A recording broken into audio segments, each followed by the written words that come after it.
This game will come down to whether the dynamic duo of Sedona Prince and Haley Van Lith can produce as the levels they've been all season. What was once rubble is now brand new dormitories on campus. And just a quick reminder about Tarrant County is you can vote at any other polling location in the county if the lines are too long. Hi, I'm here at the new Shops at Right at TCU, where getting what you need is as easy as scanning your student ID. Empty your suitcases before packing to check for restricted items. You can carry on baked goods, but the cranberry sauce and gravy over 3.4 ounces will need to be in your checked bag. Roblox is introducing new safety measures for users under 13. Its response to a criticism about young players' exposure to harmful content. Dr. Wendy Sierra was appointed as the Native Nations and Communities Liaison in the spring. Her focus at TCU is building a bridge for the campus and Native communities. I bring a unique perspective to the Native community as a faculty member at TCU, and I bring a unique perspective to TCU as a Native faculty member working with my community. She says she wants to change how students view Native American cultures. We have a lot of great perspectives to share. We have a lot of cool artwork. We have amazing music. Dr. Sierra also spoke about the recent apology from President Biden regarding boarding schools. These schools were created as a way to assimilate Native American children. These children were often victims of severe abuse. She appreciates the meaning of the apology, but wants to see more. What action accompanies this apology? What's the impact besides just the words? Dr. Sierra is also hoping to highlight Native American culture through more events in the future. Jack Besh is emerging as a star for the TCU offense this season. Going deep across the middle, and it's caught! What a catch by Jack Besh! The breakout receiver from LSU is second in the Big 12 in receiving yards. He currently ranks 5th in college football for receiving yards and 4th in touchdowns this season. Besh was benched most of last season due to injuries. He credits his recovery and his current success to the mentality he has. If you're the star, work harder. You know, if it's not going the way you want it to go, work harder. Even through the struggles this year, Besh believes this team is special. Iron sharpens iron. We're a double-edged sword. Everybody wants to see each other succeed, but also we just push each other to the limit every day. As TCU prepares to face their biggest challenge of the season, Besh will certainly be one of the top targets for Josh Hoover. TCU squares off against Utah this Saturday. Both teams are looking to bounce back from tough losses.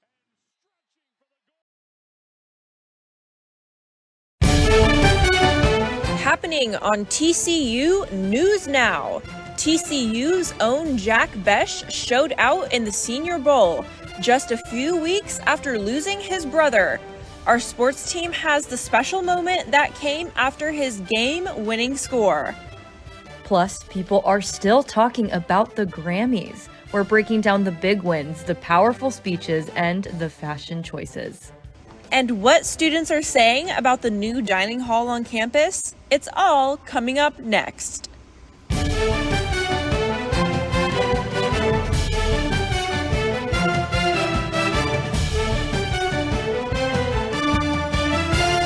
This is TCU News Now. Hello and welcome to TCU News Now. I'm Alexandria Salinas. And I'm Crystal Polglaze. We have a lot of news to get to on this Wednesday, and we start with some big stories out of Washington, D.C. Breaking news, President Trump signed an executive order banning transgender athletes from women's sports. Also today, Texas Governor Greg Abbott plans to meet with President Donald Trump at the White House. They're talking about border security, and it'll be a private meeting in the Oval Office. Also, President Trump is preparing an order that would get rid of the U.S. Department of Education. What does this mean for college students? Critics say it would be harder for people from low-income families and students with disabilities to get a college education. Now, Congress would have to pass a measure to make this happen, and the idea to get rid of the Education Department is not new. Republicans want states to make decisions about education on their own. Here in Texas, the state Senate is expected to debate Senate Bill 2. It's a bill to create a school voucher program, and it would allow parents to use public taxpayer money to pay for their kids' private school tuition. If approved, families get $10,000 a year per student to send their kids to an accredited private school. This also means public schools will get less funding from the state. And people around the world are talking about this moment at a news conference with Israeli Prime Minister Benjamin Netanyahu. President Trump proposed the U.S. take over the Gaza Strip. Take a listen. The U.S. will take over the Gaza Strip, and we will do a job with it, too.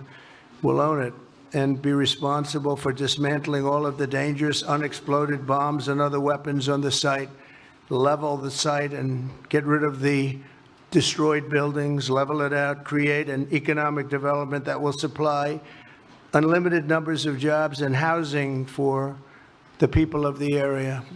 Do a real job, do something different. Just can't go back. If you go back, it's going to end up the same way it has for 100 years. President Trump wants Palestinians to leave Gaza so he can redevelop the area. He says he won't rule out deploying U.S. troops to help with the rebuild. Palestinians don't want to leave, and the Arab world does not want another refugee crisis. Critics say a move like this will create chaos in the region. TCU removed information about its DEI efforts from its main webpage. A spokesperson from TCU told the Fort Worth Star-Telegram that the website is switched periodically and its DEI information is still available elsewhere on the site. SMU and Baylor have made similar changes in the wake of President Trump's attempt to block all federal grants and loans to institutions with DEI initiatives. We're 1 week into the new dining experience at Gutierrez Hall. East End Dining opened last Monday. It's right behind the Neely School of Business and sits between the new Hill and Walsh residence halls. Alexis Garcia got a taste of what students think so far. East End Dining opened up today at Gutierrez Hall, offering students a new dining option on the academic side of campus. Students are excited about the open floor layout and the opportunity to use their meal swipes at a new dining facility. I feel like the way this dining hall differs is because, one, it's bigger, so I feel like there's more room to create like community and like people to come together. And then something different with this dining hall is that they have individual kitchens, and I've actually noticed when I ate breakfast this morning that the food was like really, really good. The new hall is intended for board swipes, but all forms of payment will work, such as campus cash, Frog Bucks, cash, or credit. Dining hall at Gutierrez Hall is open Monday through Friday from 7 a.m. to 9 p.m. and Saturday and Sunday from 9 a.m. to 9 p.m. Recovery efforts are underway after the deadly California wildfires. I spoke with someone who was on the front lines and has a close connection to TCU. As Southern California works to recover following the devastating Palisades and Eaton wildfires, the community's resilience and the dedication of first responders remain at the forefront. The fires, which ignited on January 7th, have been fully contained. In a remarkable show of support, the Grammy Awards and last week's Fire Aid benefit concerts have collectively raised close to $125 million for those affected by the wildfires. On the front lines of the firefighting efforts were dedicated professionals like George Arevalo, an aerial firefighter who was on the front lines just a few weeks ago in LA, shared valuable tips on how you can stay prepared.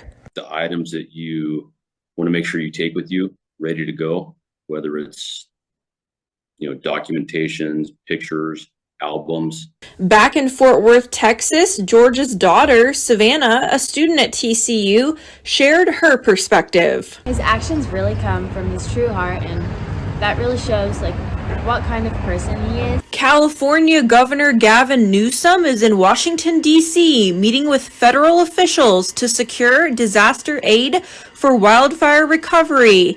Meanwhile, first responders and communities remain committed to rebuilding and restoring the affected areas. Officials say federal support is crucial for rebuilding. We'll keep you updated as we learn more. We have an update on the mid-air plane crash between an American Airlines jet and an Army helicopter.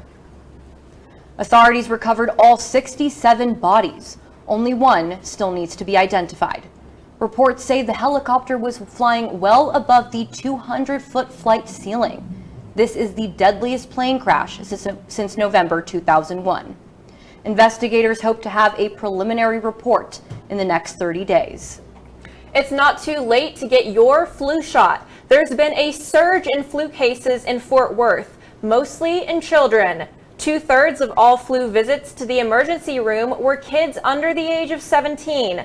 Godly Schools, about 30 minutes south of Fort Worth, had to close last week for 3 days because of an outbreak. TCU students often find themselves under a good deal of stress, and a recent event put on by the crew proved that there are so many ways to break free and let loose.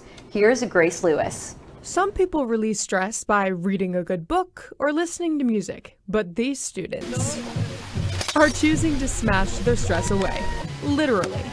From plates to watermelons, nothing was safe during the cruise event last Thursday, January 23rd, as the area around Frog Fountain buzzed with excitement from the Rage Room pop-up event. Jackson Corbin, a crew member, shared with us the benefits of the Rage Room. Let's be real, who doesn't have a lot of, grievances and a lot of anger that they want to take out? So, that's why you get to go around. You get to hit things with hammers, hit things with bats, smash plates. Anger is a good outlet. For those who didn't get their fill on Thursday, there are other Rage Rooms locally, so keep that in mind when exams roll around. Well, that's certainly one way to get rid of some rage and stress, right, Crystal? Yeah, I could definitely use a Rage Room right now. Would you trade a chicken leg for a carrot? Apparently the Mavs would. Sarah and Ella with more. The story dominating the headlines throughout the weekend involved our very own Dallas Mavericks, but just as Crystal said, clearly not in the best way. The team traded Luka Doncic to the Los Angeles Lakers, as well as Maxi Kleber and Markieff Morris, in exchange for Anthony Davis, Max Christie, and a 2029 first-round draft pick. This move stunned the fan base and the league. This blockbuster trade even made Patrick Mahomes start talking about it on X. The initial tweet from ESPN's senior NBA insider, Shams Charania, had 96 million views. Mavs GM Nico Harrison faced the music from numerous critics, but said Sunday he felt, quote, "It's something we believe in as an organization and is going to make us better." On the TCU side of things, women's basketball will be hosting the 12th ranked Kansas State Wildcats in Manhattan. Both teams currently are tied at the top of a Big 12, each with a 9-1 conference record and an overall record of 21-2. After defeating the Iowa State Cyclones over the weekend, the Frogs look to extend their winning streak to 3 games. Former TCU receiver Jack Besh caught the attention of NFL scouts at the Reese's Senior Bowl. The 6'1" wideout had a game-high 6 receptions for 68 yards, including the game-winning touchdown catch. Just 1 month after his brother tragically passed in the New Orleans attacks, his day earned him MVP honors, to which he dedicated to his brother, telling NFL Network, quote, "It's simple. My brother had some wings on me and let this all take place." Also, in honor of Tiger Besh, the Philadelphia Eagles flew out his best friend, Ryan Quigley, who was also injured in the New Orleans attack. Quigley said, quote, "Tiger was the biggest Eagles fan and went to every home game last year. He also promised Besh that they would attend the Super Bowl together if the Eagles made it." To his surprise, defensive end Brandon Graham presented Quigley with 2 Super Bowl tickets and an emotional moment. Let's check it out. Ryan went to our divisional round game with Tiger's sister Ginny, where they met some of the players who were all inspired by their story. This week, we invited them to the facility for what they thought was a tour, but we actually had a very special surprise for them. There you go, DG. We want to tell you the real reason we brought you. It's okay. You're not feeling it, but we're going to have you down for the Super Bowl. Oh. You know what I'm saying? We know it's in New Orleans. And we understand. So, if you up for it, you're there. Wow. You're in attendance with us. So Tiger is like his biggest fan. As we went to every home game last year, all year. Well, after every win, which is obviously 15 of them, I told him, if we make it, I promise I'm going to take you to the Super Bowl. So I love him nothing more than to still take him.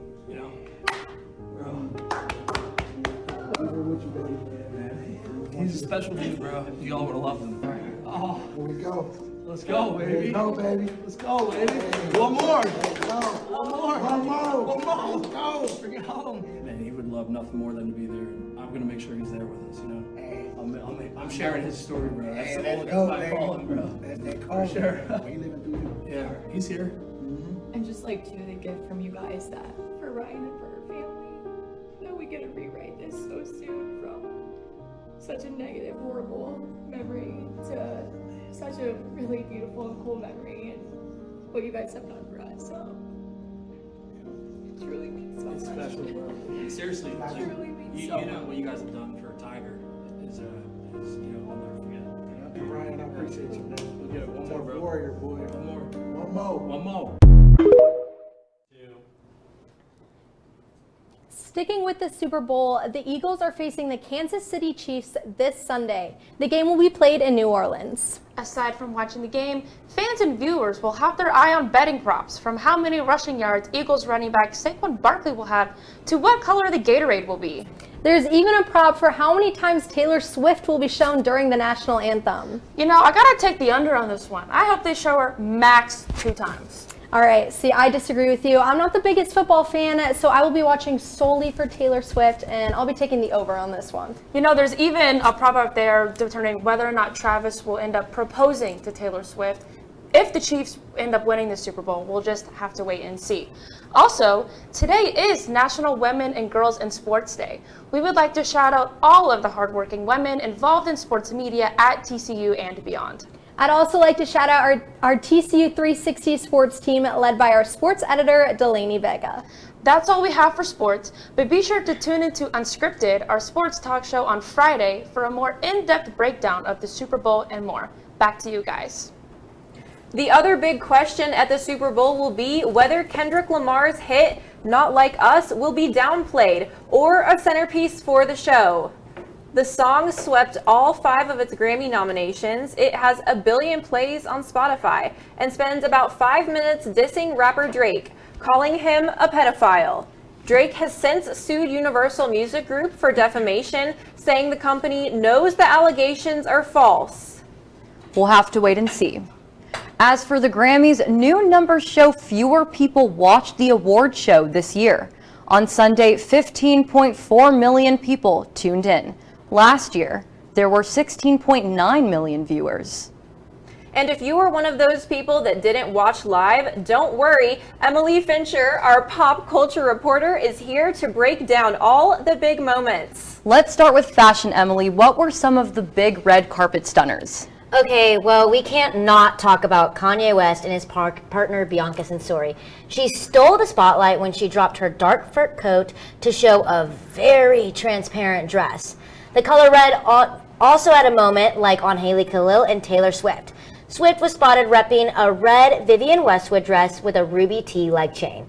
Many people thought this look was basic, but I personally loved it. Metallics were also big too, like on Cardi B and Casey Musgraves. She wore a gold skirt with a muscle t-shirt. And of course, there were plenty of sparkles like on Jacob Collier. Okay, now to the speeches. One person's really stood out. Yes, Chappell Roan accepted the award for Best New Artist, and she called for record labels to give a livable wage and health care, especially for new artists who are still developing during her speech. And let's talk about Beyonce. She had a big night, but not everyone is happy about her wins. So many people on social media are talking about Beyonce. She won for Best Country Album of the Year, and she won for Best Country Album and Album of the Year. A lot of people don't think she should have won for Best Country Album because she's, quote, not country. We did a poll on TCU 360's Instagram where we asked, is Beyonce country? 81% of people said no and 19% of people said yes. I personally love how she genre defied in her Cowboy Carter album, but I still wish Brat by Charli XCX would have won Album of the Year. Yeah, honestly, same, Emily. And I can get really down with Beyonce's country. I listen to it in the stockyards. Thanks so much, Emily, for being here. It's been foggy and cloudy this week in Fort Worth, but at least the temperature has been warmer. The spring-like temps aren't going to stick around for long, though. Here's Taylor Croner with a look at your forecast. Thanks, Alexandria. We're dealing with very cold and misty weather today. The highest right now is 69 degrees, the lowest 55 degrees. Tomorrow is expected to be in the 70s by the afternoon. We are also going to be dealing with cold weather again next week. Now, let's take it back to the desk. Coming up after the break, do you need help picking the right flowers for your Valentine? Well, we've got you covered. A's Bouquets is in the studio to help make your relationship bloom. Plus, Trump's tariffs, what they mean for you and the impacts we're already seeing. It's coming up in this week's Business Break. There are those who see the world through a different lens, who take risks, who are willing to make a stand. Because trails, they aren't blazed by the timid, but by the bold. For 150 years, TCU has been creating the next generation of leaders. To think audaciously, care compassionately, lead heroically. And now, it's our turn, our time to lead on. Welcome back. Welcome back. Valentine's Day is next week, and whether you're in a situationship or something more serious, nothing says Happy Valentine's Day like some flowers. So we brought in an expert to help you figure out what bouquet is right for your budding romance. Meet Allie Okonski from the A's Bouquets. I mean, first of all, Allie, you're a TCU student and you started this your first year. What was the inspiration? So my freshman year, I enrolled into an entrepreneurship class. It was really random. It was like an upper level class with my roommate. Her name is also Allie. And the big project was that we had to start a business. And so I kind of did something similar to this back in my hometown. And so I was like, you know what? I kind of know what to do. Like, let's start the A's Bouquets. So for that first semester, we did more of like a subscription style service, which I still continue. And we got a bunch of sign-ups, and after the class ended, I was like, you know what, I think I want to continue it. So yeah. All right, well, you brought some different arrangements for different relationship statuses. Can you show us the first one? Yeah, of course. So right here we have my $45 arrangement.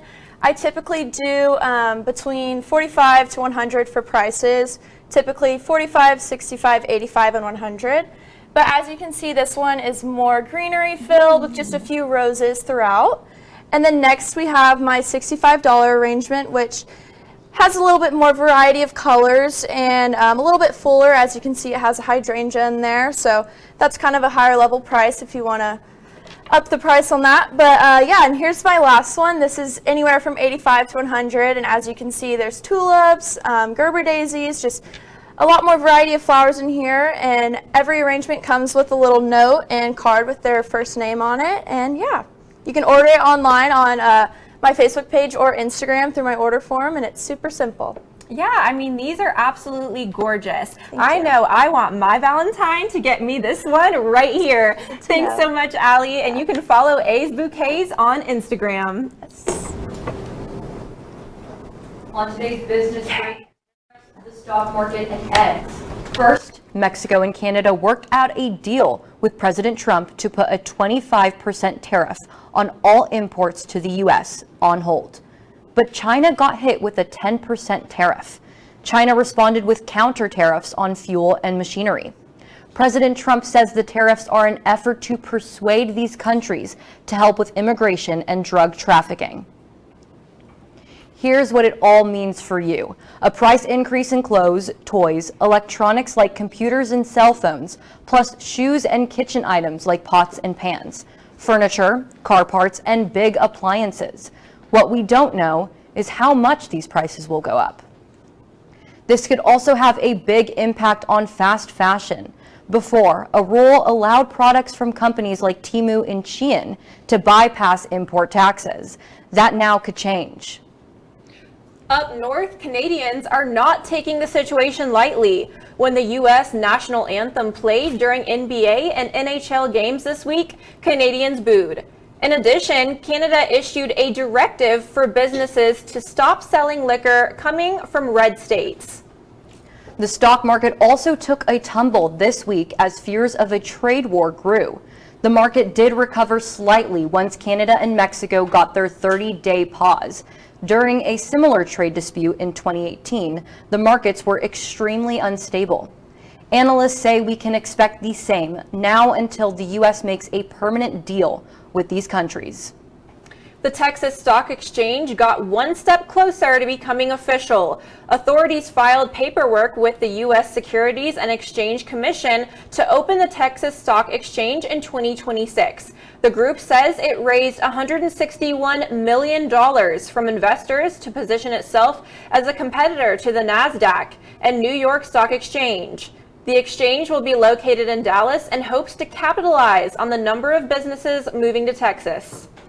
And get ready to sell out some more money for your eggs.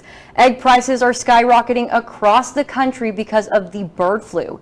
Some Fort Worth stores, like Kroger, are only allowing customers to buy 2 cartons of eggs at a time. Waffle House also added a 50-cent charge.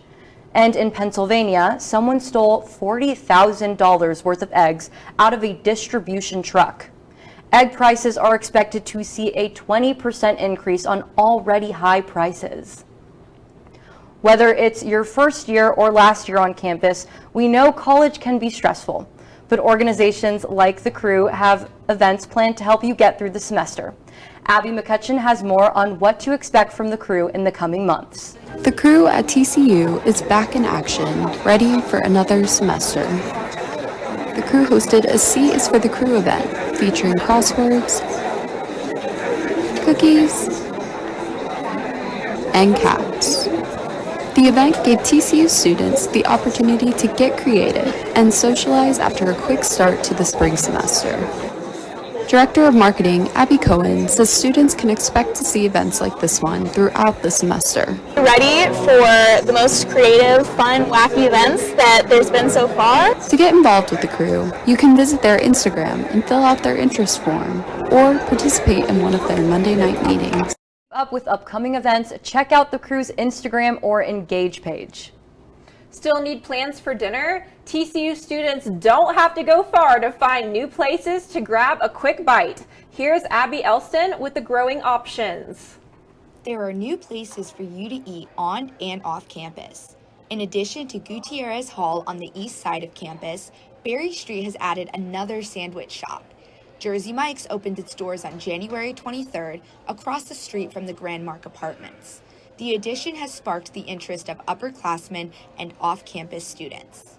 It'll be more easily accessible for me to be able to budget out a sandwich versus having to have an entire meal kit. With the arrival of Jersey Mike's and the East Dining Hall, on and off-campus students' quality dining options have increased for the spring semester. I know I'm going to have trouble deciding where to get dinner now. Well, if you're looking to stay in for dinner instead of dropping a pretty penny, our own Ryan Thorpe has a great risotto recipe that's sure to test your skills in the kitchen. What's up, y'all? My name is Ryan Thorpe, and for today's Cooking on a Budget segment, I'm going to show you how to turn your pan from this into this and show you how to make the best spinach and cheese risotto you will ever have. Let's do a quick ingredient run through before we get started. So first things first, a little bit of olive oil, super important on the bottom of the pan and in the spinach. Then, and this is key, you need arborio rice. Cook as much as you need for the amount of people that you're making this dish for, but arborio rice is the key ingredient in here. It's the only rice that works for risotto. After that, you'll need a whole box of chicken broth. That's very key as well, and you'll see why in just a little bit. You need a little bit of a white wine, let it be dry like a Sauvignon Blanc or a Chardonnay. You need some spinach, get those greens in. We'll mix those in at the very end to make the risotto green, makes it really, really good. You need 2 sticks of unsalted butter, half of a white onion. You need some bay leaves as well. You just need 1 in the final pan. And then last but not least, my favorite part of the dish, Parmesan cheese. Freshly grated, you cannot use boxed. Only grate it yourself. As you start your dish, make sure you dice your half onion very fine. You're gonna put it in your pan along with a tablespoon of butter and a tablespoon of olive oil and let that cook down. So now that everything's in the pan, getting ready to cook, you're gonna measure out about a cup of rice. A cup of rice is good for about 2 to 3 people, but if you're cooking for 5 or 6, opt for 2, maybe a cup and a half. When you're cooking, make sure you toast the rice and wait for each grain to become golden brown. Now we're gonna add in our wine. You're gonna pour your wine in the pan to where the tops of the rice mountains that are in the pan are barely visible, and then you're just gonna let it totally cook out. Now that the bay leaf's in, we're gonna add our chicken stock. And you're gonna do the exact same thing you did with the wine, pour it to where you can see the tops of the rice and then just let it cook down. So while this first batch of chicken stock is cooking down, You're gonna repeat this step 3 more times. So whenever the broth cooks all the way down, add it up again for 4 total times with chicken stock. After all the broth is cooked out, you're gonna take your spinach blend, mixing it with olive oil, salt, and a little bit of pepper, pour it right on top of the risotto and stir that in. The last part of our masterpiece is the butter and the cheese. You're gonna add about 1.25 sticks, maybe 1.5 sticks of unsalted butter, and then your mountain of Parmesan cheese. And that's it. Put it in a bowl, serve it with your favorite piece of bread. And if you're feeling fancy, feel free to add a chicken or a steak or any other protein of your choosing. With that, that's all I have for you today. With TCU 360, I'm Ryan Thorpe. Well, that's all we have from a very busy day at the desk. With TCU 360, I'm Alexandria Salinas. And I'm Crystal Polglaze. Have a great rest of your day.